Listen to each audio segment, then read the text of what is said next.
بسم اللہ الرحمن الرحیم الحمد للہ رب العالمین۔ معزز حاضرین مسجد، اللہ تبارک و تعالی نے اپنے فضل و کرم سے ہم سب کو پھر ایک مرتبہ رمضان المبارک کا یہ بابرکت مہینہ عطا فرمایا ہے، جس میں اللہ تعالی کی رحمتیں اور نعمتیں بندے کی طرف متوجہ رہتی ہیں، جو جتنا چاہے اس کو اپنے دامن کے اندر سمیٹ سکتا ہے۔ اللہ تعالی ہم سب کو رمضان کے اس مبارک مہینے کی قدر کی توفیق عطا فرمائے اور تمام اوقات دن و رات اللہ کی عبادت اور ذکر و اذکار میں گزارنے کی توفیق عطا فرمائے۔ اللہ تعالی کا کرم اور اس کا فضل ہے، اپنے بندوں میں سے جسے چاہتا ہے توفیق عطا فرماتا ہے۔ میرے آقا حضرت محمد صلی اللہ علیہ وسلم رمضان المبارک کے آنے سے تقریباً 2 مہینے پہلے سے رمضان کی انتظار فرمایا کرتے آنے کا، اور جستجو فرماتے اور اللہ سے دعا کرتے رہتے تھے کہ اے اللہ، آپ نے رجب تک پہنچا دیا، شعبان تک پہنچا دیا، اب آپ ہم کو رمضان بھی عطا فرما دیجئے۔ اور رمضان میں ایک تو اللہ کے نبی کی عبادتیں، دنوں رات عبادت کے اندر مصروف، راتوں کے اندر قرآن کی تلاوت، دنوں کے اندر قرآن کی تلاوت، تمام دنیا کے کام اور معمولات اور لوگوں کو دین پہنچانا۔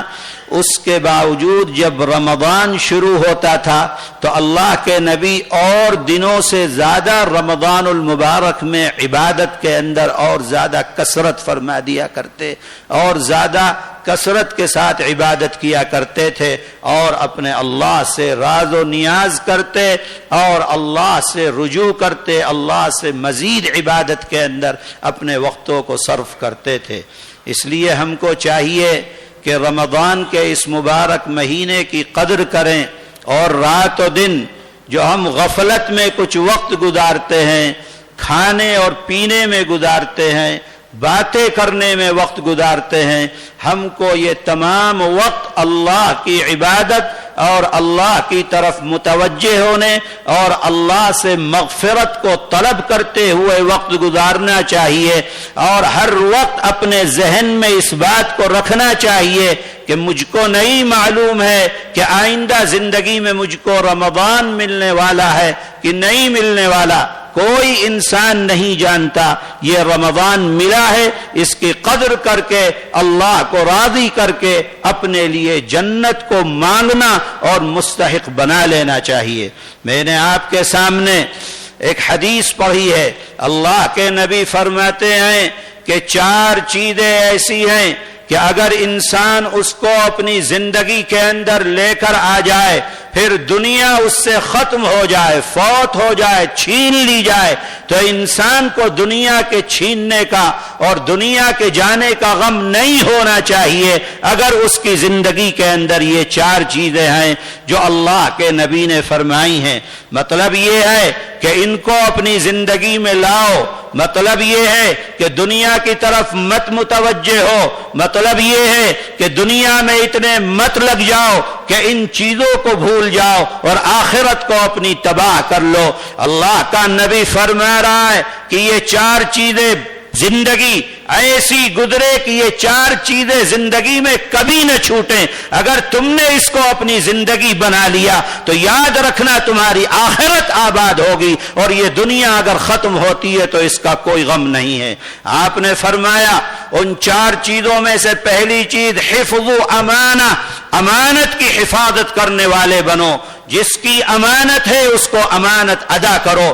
کوئی بھی انسان اس دنیا کے اندر یہ نہیں کہہ سکتا کہ میرے اوپر کسی دوسرے انسان کا حق نہیں ہے۔